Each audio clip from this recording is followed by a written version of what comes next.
Here is part 1, expanded to 1,300 words, written in simple, clear, and engaging English without headings or any inappropriate content. Jonathan Reed was one of the richest men in California. He had made his money in the tech world and owned one of the most powerful software companies in the country. His name was known in boardrooms and business magazines, but in his personal life, Jonathan was a very private man. He lived alone in a large mansion on the hills of Silicon Valley, surrounded by glass walls, polished floors, and silence. He had no wife, no kids, and only a small group of trusted staff who kept his home running like clockwork. Among the staff was a maid named Alina Ramirez. She was in her early 50s, quiet, respectful, and always on time. She had worked in his house for over 2 years and never once caused trouble. Alina moved through the house like a shadow, wiping surfaces, organizing shelves, folding laundry, always doing her job with care, but never drawing attention to herself. Jonathan barely noticed her, and she never asked for more than what she earned. Every day, Alina arrived early and left before dark. She always refused the driver Jonathan offered to his staff. She never accepted gifts or took leftovers from the kitchen, even when the chef insisted. No one knew much about her. She never talked about her family or where she went after work. She just smiled politely, did her job, and disappeared. One evening, Jonathan was scheduled to fly to New York for a business meeting. As he sat in his car on the way to the airport, he suddenly realized he had forgotten an important folder at home. Without it, the deal he was preparing for might fall apart. Quickly told his driver to turn back. They arrived at the mansion. In the dark, the lights in the house were off, except for the front porch.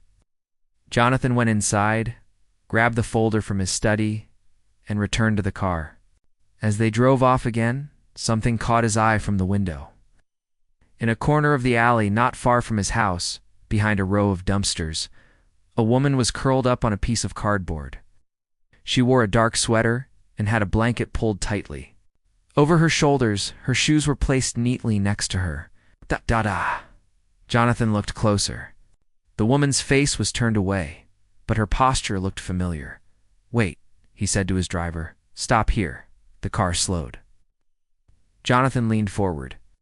The light from the street lamp hit the woman's face just enough for him to see. Heart dropped. It was Alina. He didn't know what to do. His first instinct was to get out of the car and speak to her. But something stopped him. Maybe it was the shock. Maybe it was confusion. He sat still for a few seconds, watching her breathe quietly in her sleep. She looked peaceful, but something about the image hurt him deeply. How could someone who worked in his mansion all day end up sleeping on the street at night? "Drive," Jonathan finally whispered. The driver looked at him, unsure, but nodded and continued. On the plane, Jonathan couldn't stop thinking about Alina. The image of her lying on the street stayed with him. He tried to focus on his work, but his mind kept going back to the alley. For the first time in years, he felt disturbed. It's not by business, not by competition, but by something real. Something human. The next morning, he returned earlier than usual from his trip. Lena was already at work cleaning the upstairs hallway. She greeted him as always, polite, calm, and professional. Jonathan stood there, silent for a moment, watching. Her wiped the glass with a cloth. "Alina," he said, "can I talk to you for a moment?" She nodded, placing her cloth on the tray and walking into the study. She stood with her hands folded, waiting. "I saw you last night," Jonathan said, quietly. On the street, Alina froze. Her eyes widened and her mouth opened slightly, but no words came out. She looked down, embarrassed. "Why didn't you tell me?" he asked gently. "Why didn't you say anything?" "I'm sorry, sir," she whispered. "I didn't want anyone to know." Jonathan didn't speak. He let her continue. "My husband died 3 years ago," Alina said, her voice shaking. "He had cancer. He spent everything on his treatment. I had to send my children to live with relatives in Arizona. I came here to work and send money back. I couldn't afford rent anymore. I started sleeping in my car, then the car was towed. Since then, I sleep wherever I can. I didn't want to lose this job, sir. It's the only thing keeping my family alive." Jonathan listened, stunned. I'd never imagined that someone working so close to him could be going through such pain. all in silence. His world was one of numbers, deals, and profits. He had forgotten what real struggle looked like. "You've been sleeping on the street." "While working in my home?" he asked slowly. "Yes," she replied. "But I wash at the public bathroom every morning. I change into clean clothes before I come. I never wanted pity. I just wanted to work." Jonathan sat down, trying to process her words. He felt something he hadn't felt in years: shame. Not because he did something wrong directly, but because he had been blind to someone suffering right under his nose. Alina had worked in his home every day, in silence, hiding her hardship behind a calm smile. He looked up at her. "You're not going to sleep on the street anymore." Elena's eyes filled with tears. "Please, sir, I don't want charity." "It's not charity," Jonathan said firmly. "It's basic human respect." She opened her mouth to protest again, but he raised a hand gently. "Just go do your work for today. Talk more tomorrow." That night, Jonathan sat alone in his office, the city lights glowing behind him. He couldn't stop thinking about Elena's story. He opened his laptop and began reading about working homelessness. He was shocked to find that many people, even those with full-time jobs, were living in their cars or on sidewalks because housing had become too expensive. These were not lazy people. They were maids, janitors, delivery drivers, people like Alina. He thought about the millions he had made, the houses he owned, the cars he barely drove, and then he thought about the woman who folded his shirts and wiped his counters, sleeping in an alley like a ghost no one saw. For the first time, Jonathan couldn't just look away. "Let me know when you're ready for part 2. I'll continue the story in the same style." Here is part 2 of the story, expanded to around 1,300 words and simple. Engaging English as requested. Alina walked into the mansion the next morning like she always did. She was wearing the same neat uniform and had her hair tied back in a simple bun, but her steps were slower. Her hands trembled slightly as she carried her cleaning supplies. After yesterday's conversation with Jonathan, she didn't know what to expect. Would he fire her? Would he change the way he looked at her? She tried to hide her worries, focusing on her usual tasks: dusting the staircase railings, organizing the guest towels, and polishing the kitchen counter. But her thoughts were loud, full of fear and hope at the same time. Meanwhile, Jonathan was upstairs in his office, drinking his morning coffee but not touching his laptop. He wasn't thinking about profits, shares, or meetings. He was thinking about Alina, the way she had stood in front of him the day before, holding back tears, but refusing to ask for help, had shaken something deep inside him. He had grown up poor himself, but he had left that life long ago. Now he lived in a world where people wore suits that cost more than Alina probably earned in a month. He finally stood up and walked downstairs. "Alina," he called gently. She turned around, wiping her hands on a towel. "Yes, sir?" "Please come with me." Without another word, he led her through the back hallway and into a part of the house she had never entered before: the guest wing. It had a private entrance, high ceilings, and large windows with curtains that swayed in the soft breeze. Opened a white door and stepped aside. Inside was a beautiful bedroom. It had a soft, queen-size bed, a dresser, a closet, and even a small bathroom attached. Everything was clean and welcoming. There was even a tray of fresh towels and toiletries waiting on the table. "I want you to stay here from now on," Jonathan said softly. Alina looked around in disbelief. "Sir, I can't." Yes, you can," he replied. "You're not asking for a favor. You've earned this. You've worked here for over 2 years, doing your job without ever complaining. This is not charity. This is just right." Tears filled her eyes again, but this time they were different. They were tears of relief and confusion and gratitude all mixed together. She shook her head slowly. "But what will the others say? What if they think I'm being given special treatment?" "I'll talk to the staff," Jonathan said. "They will understand. If anyone doesn't, I'll make sure they do." Still unsure, Alina stepped into the room. She touched the edge of the bed, almost afraid it would disappear. She had not slept in a real bed in more than a year. "Thank you," she whispered. "Thank you, sir." Jonathan nodded and left her there for a moment of peace. Later that day, he called a meeting with his executive team. They sat around a long glass table in one of the top conference rooms at his company headquarters. All of them wore suits and ties, holding tablets and notepads, expecting another financial update. But Jonathan didn't talk about money. "I want to tell you a story," he began. "It's about someone who works in my home. She's been a loyal worker for 2 years, always on time, never asking for anything. And last week I found out. She's been sleeping on the street." The room went silent. Some looked confused. Others raised their eyebrows. "She's one of many," Jonathan continued. "There are thousands of people like her.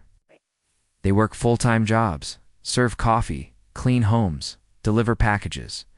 And at night, they sleep in cars, parks, or shelters. They are not lazy. They are not broken. The system is." The young executive spoke up. "But sir, what does this mean for us?" "That it means," Jonathan replied, "that I'm starting something new." He stood and walked over to a board. On it were written 2 words. In bold marker, "Invisible Hands." "I'm starting a program to provide safe, small homes for workers who are housing insecure. We will build tiny home communities, clean, safe, respectful places. No one should work full-time and still sleep on the street. We will fund it ourselves and bring in partners later. This is not about charity, it's about dignity." Some executives nodded slowly, others stayed quiet, unsure of where this was going. "Alina Ramirez," Jonathan said, "will be the first advisor on this project. She'll help us understand what people in her situation truly need." One man raised a hand. "You're putting your maid on the board of a housing project?" Jonathan looked at him calmly. "She's more experienced with homelessness than any of us sitting in this room, so yes, I am." The room stayed quiet. No one dared to argue after that. A few days later, Alina found herself sitting at a round table with architects, planners, and company staff. She wore simple clothes and kept her hands folded in her lap, unsure why she was there.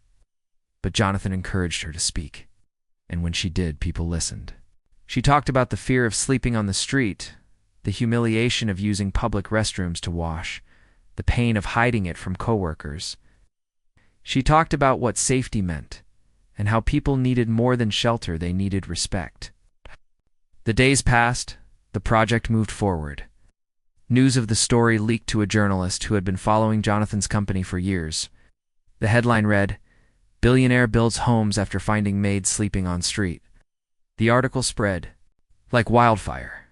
Some people praised Jonathan for his actions, calling him a rare leader with a heart. Others criticized it as a publicity stunt, but Jonathan didn't care about the attention. All he cared about was that Alina now had a bed to sleep in, and soon others would too. Alina, once invisible, had become a voice. People wanted to hear her story. Nonprofits invited her to speak. City officials asked her for advice. She didn't wear fancy clothes or speak like a politician, but her words were real. People listened. Back at the mansion, things had changed. 2. The staff treated Alina with a new level of respect. Not because she had become important, but because they finally saw what she had been carrying all along. One night, Alina sat on her bed in the guest room, holding a photo of her 2 children. She smiled, knowing they would soon be able to visit. She had already started saving to bring them home, and for the first time in years, she felt hope. Downstairs, Jonathan sat in his study, going through drafts of the new housing site plans. His assistant entered the room with a fresh cup of tea. "Sir," she said, "the mayor wants to schedule a meeting about supporting your program." Jonathan nodded. "Let's do it." He looked out the window, where the city lights glowed in the distance. Everything had started from one unexpected moment, seeing Alina sleeping on the street. That moment had changed everything. Not just for her, but for him too. Let me know when you'd like me to continue with part 3, and I'll write it in the same simple and emotional style. Here is part 3, expanded to around 1,300 words and simple. Engaging English. As you requested, the morning sun was shining through the windows of the guest room as Alina slowly woke up. For a moment, she didn't move. She just lay there, wrapped in warm blankets, listening to the peaceful silence. There was no sound of traffic, no cold wind, and no fear of someone waking her up to make her leave. She was safe. She was in a real bed. She didn't have to run anymore. She sat up and looked around. The soft curtains, the little potted plant on the table, and the gentle hum of the air conditioner all reminded her this wasn't a dream. She lived here now, in the same house she cleaned. But this time, she wasn't just the maid. She was someone. Being seen, someone whose voice mattered. Downstairs, Jonathan was already up, sitting in the garden with a cup of coffee. He had changed over the past few weeks, though most people didn't know it yet. Something inside him had shifted the night he saw Alina sleeping on the street. For years he had lived with numbers and profits as his main concern. But now he thought more about people, about stories like Elena's that were quietly hidden. Behind polite smiles, he looked up when Alina walked into the garden, holding a tray with 2 glasses of fresh juice. "You don't have to serve me," he said gently. "I know," she replied with a small smile, "but I like to. It makes me feel normal." They both sat down under the tree, sipping quietly for a while. Then Jonathan leaned forward. "I want to show you something," he said. Took out a folder from his bag and placed it on the table. Inside were printed sketches and notes. They were designs for small homes, about the size of a studio apartment, but clean, beautiful, and safe. Each one had a bed, a tiny kitchen, a bathroom, and even a little porch. "These are the homes we're going to build," he said. "You helped inspire this." Alina picked up one of the sketches and studied it. Her hands shook a little. "They look peaceful," she whispered. "That's the point," Jonathan replied. "People like you deserve peace." Alina smiled, but it was more than just joy. It was something deeper, something healing. For years she had carried the weight of being invisible. Now someone saw her, and that meant everything. Jonathan continued, "We'll build the first set of homes just outside the city. There will be a garden in the middle, a shared space for meals and laundry, and security at the gate. No one will have to worry about being thrown out in the middle of the night." "And who will live there?" Alina asked. "People like you?" He said, "People who work hard but still sleep on buses or in shelters. They'll be chosen carefully. It's not out of pity, but because they've earned it." A few days later, Jonathan held a press conference to announce the project. It was held in a large hall downtown, filled with reporters, nonprofit leaders, and curious citizens. The media lights flashed. People whispered to one another, wondering what a billionaire tech CEO had to say this time. Jonathan stood on the stage, dressed in a simple suit, with a calm but serious look on his face. He didn't talk about profits or growth charts. Instead, he told the story of a woman who worked in his home. A woman who, despite having a job, had nowhere to sleep. A woman who had served silently for years while carrying a hidden pain. He didn't say Elena's full name to protect her privacy, but he told her story with respect, and then to everyone's surprise, he invited her to the stage. The room fell quiet as Alina stepped up beside him. She wore a clean dress and simple shoes. Her hands were still folded in front of her, just as they always had been at work. But her eyes no longer looked down. They looked forward, into the crowd. She spoke softly but clearly. "I never asked for help because I thought it was wrong to expect anything more. I believed that if I worked hard, maybe one day things would change. But the truth is, many of us work hard and still suffer quietly. It's not because we're lazy, but because no one sees us." She paused. The room was silent. "Mr. Reed saw me, and now he's helping others like me. This project is not about charity. It's about respect. It's about giving people back the dignity they lost." When she stepped back, people stood and clapped. It wasn't just for Jonathan. It was for Elena, for her courage, her honesty, and the way her words had touched their hearts. In the weeks that followed, the project named Invisible Hands gained attention across the country. Donations came in. Volunteers signed up. Architects and city planners offered their time. Jonathan's team started building the first village on a piece of land near the city's edge. But not everyone was happy. Some people on social media began accusing Jonathan of using Elena's story as a publicity move. Others claimed the homes would bring problems into nice neighborhoods. A few news articles questioned his motives. Jonathan ignored the noise. So did Alina. Instead, they focused on the real work. Visiting the construction site, talking to people who applied to live there, listening to their stories, single mothers, delivery drivers, retired veterans, and even teachers people with jobs, but no homes. One afternoon, Jonathan took Elena to the construction site. The small houses were halfway built now. Wooden frames stood in neat rows, and workers moved around with purpose. Elena walked among them, touching the walls, looking inside. "They're real," she said quietly. "Yes," Jonathan replied, "and they'll be ready in 2 months." They stood there in silence, watching the workers hammer and drill. Then Jonathan turned to her. "I want you to help choose who lives here, me," Elena asked, surprised. "You've lived that life. You'll know who truly needs it and who will respect it." Elena nodded slowly. For the first time in years, she felt not just seen, but trusted. Back at the mansion, things changed in small ways too. The chef started preparing a special meal for Elena every Friday. The gardener brought her flowers. The driver offered her rides without being asked, not because she had become famous, but because now they knew her story. It reminded them to be kinder.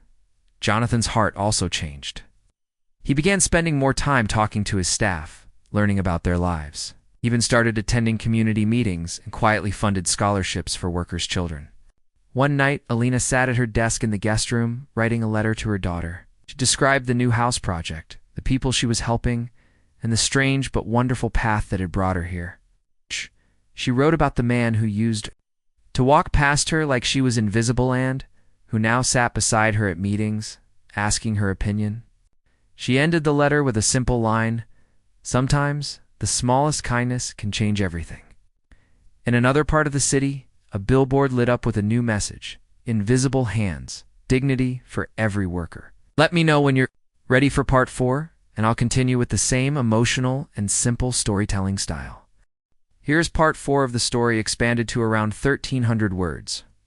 In simple and engaging English, with no inappropriate content, the morning was cool, and the smell of fresh paint filled the air. Small houses now stood proudly in rows, their white walls gleaming under the sunlight. Each one had a tiny porch, a door with a number, and flowers planted just outside the window.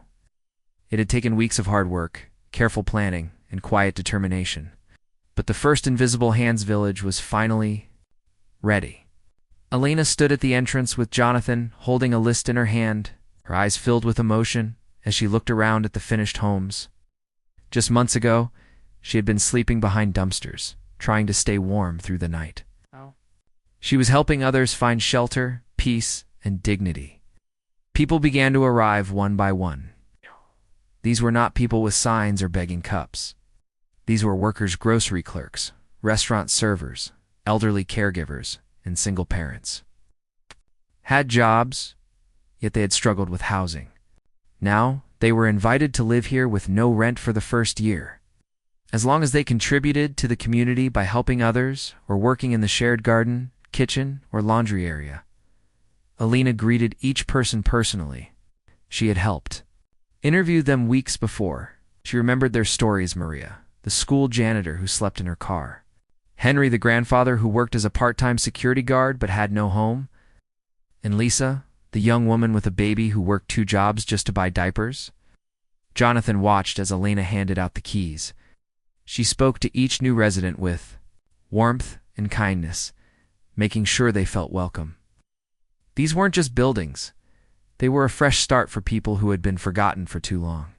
Inside the village, volunteers were busy setting up a welcome table with warm soup, blankets, and starter kits. Children ran around the little garden in the center, laughing for the first time in days. One little boy saw the porch swing in front of his new house and shouted with joy, "Mama, look, we have a swing." Elena smiled, wiping a tear from her cheek. Jonathan walked over and gently placed his hand on her shoulder. "You did this?" he said. "No," she replied softly. "We did this together." A few hours later, there was a small ceremony. Local leaders and city officials had been invited. News cameras were there too, but Jonathan asked them to focus on the community, not just him. This wasn't about his money. It was about what could happen when one person chooses to see another not as a worker, but as a human being. The mayor gave a short speech. "This village is not a gift," she said. "It's a reminder that those who serve us also need support. And today, thanks to the vision of Mr. Reed and the wisdom of Ms. Ramirez, we are taking a step toward fairness. Then Alina was asked to say a few words. She stood at the small wooden stage holding a piece of paper in her hand. But when she looked at the crowd of smiling faces, people now holding keys to their new homes, she folded the paper and spoke from her heart. I used to think staying quiet was the best way to survive. I thought if I just worked hard and didn't ask for much, maybe things would get better. But the truth is, silence can keep us hidden. And when we're hidden, people don't see our struggles. She paused, taking a deep breath. But Mr. Reed saw me. And because of that, everything changed. It's not just for me, but for all of us. Here, this place is more than shelter. It's proof that someone cared enough to act. The crowd clapped warmly. Some cried. Others just held their loved ones and nodded. Later that evening, as the sun began to set, the village lit up with soft lights. Families were inside their homes making dinner. A group of kids played soccer near the garden. Elena sat on a bench near the edge of the property, looking at everything they had created. Jonathan joined her, carrying 2 cups of tea. Everything. Okay? He asked. Alina nodded. It's more than okay. I never thought I'd live to see this. They sipped quietly for a moment, enjoying the peaceful sounds of laughter and conversation. Then Jonathan said, I've been thinking. It shouldn't be the only one. Alina looked at him with surprise. We can build more, he continued, one in every major city. And maybe one day, even in small towns, we can partner with companies, city councils, churches, whoever wants to help. I have the resources, you have the wisdom. Together, we can take this further. Elena's eyes lit up. Do you really think we can do that? I know we can, Jonathan said. We've already done the hardest part. We cared. The rest is just building. The next day, plans for expansion began. Jonathan's team drew up blueprints for future villages. Alina helped form a small group of advisors, people who had once been homeless, just like her. It would lead the way with real insight, not just guesses. As more people heard about the project, support grew. Formerly homeless individuals began writing letters thanking the team. Volunteers came from all over to help with construction. Even celebrities started donating silently. But Jonathan refused to let it become about fame. He told his team, the moment this becomes about headlines, we lose our purpose. This is about human lives, not attention. Weeks later, Jonathan and Alina were invited to speak at a national conference on housing and poverty. It was a big event, filled with powerful people in suits. Alina wore a simple blue dress and carried a photo of her old street corner in her purse, not to share, but to remind herself where she came from. On stage, Jonathan said, a strong society is not judged by how much money its richest people make. It's judged by how it treats the people who serve, clean, care, and protect. Then Alina spoke. Her voice was calm, but steady. I am not special. I was just one of many. But someone saw me and believed I was worth helping. Remember anything today, let it be this: people don't need pity. They need a chance, a door, a key. The room gave them a standing ovation. As they flew home, Alina looked out the plane window and whispered, I still can't believe all this started with one moment. You could have ignored me that night. Jonathan smiled.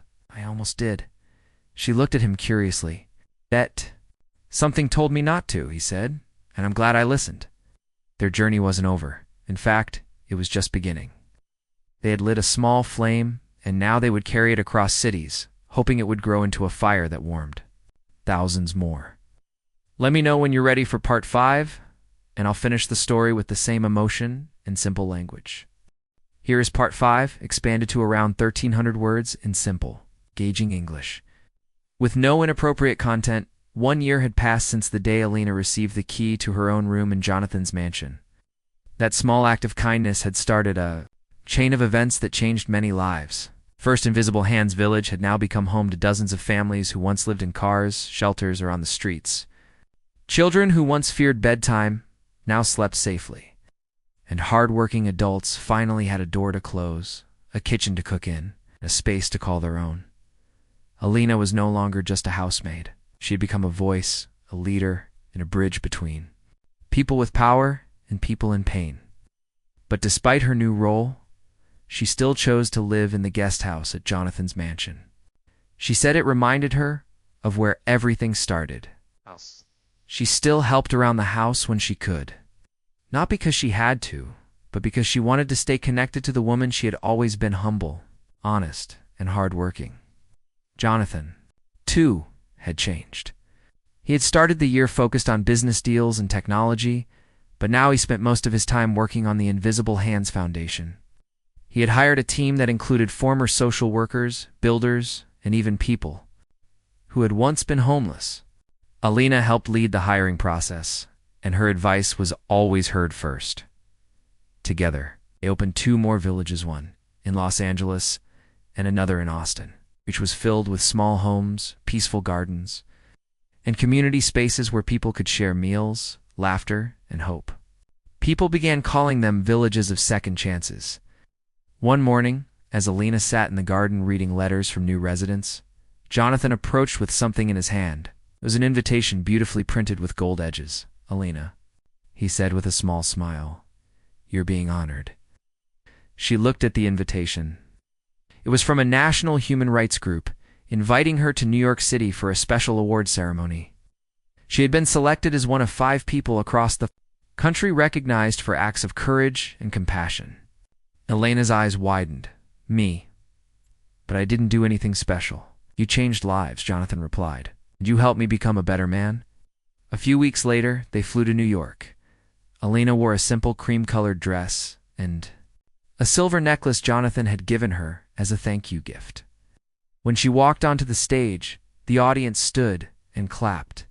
Bright lights shined in her eyes, but she stood tall, holding a small piece of paper with her speech. She spoke softly, but with great meaning. "I never thought I would be standing here. A year ago, I was sleeping behind a dumpster, hoping no one would notice me, but then someone did. Not with money, but with eyes that saw me as a person. We all want to be seen, to be heard, to be given a fair chance. I'm not a hero. I'm just someone who got the key to a door that should never have been locked in the first place." The audience was silent for a moment. Then they applauded, some wiping away tears. Back at home, the recognition brought more attention to the foundation. Donations grew. More companies reached out to offer support, but Jonathan and Alina never let fame change their mission. They continued to meet every applicant for new homes in person. They listened to their stories and reminded them that they were not just getting a house, they were getting a future. One morning, a man named David came to apply. He had been a math teacher for 30 years but had lost everything after a medical emergency. Now he lived in a tent behind a shopping center. Alina sat with him, listened, and gently placed a key in his hand. "You still have something to give," she said. "This is not the end." David moved into the 4th village, which had just opened on the edge of town. It had a small library, and soon David started tutoring kids from the neighborhood.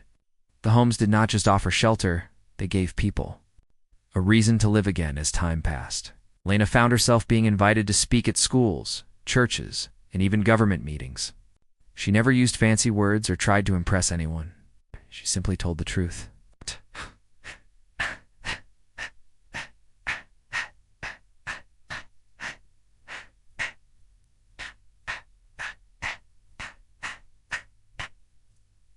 She often ended her talks with a simple sentence.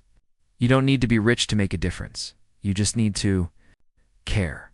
One day, Jonathan surprised Alina with something special. He took her to a quiet piece of land just outside the city. It was peaceful, with tall trees, birds singing, and a small stream running along the edge. "This is yours," he said. Alina looked at him, confused. "What do you mean? I bought this land for you. Build a house, a real one, for yourself and your children. You've done so much for everyone else. It's time you have a place of your own." Tears filled her eyes.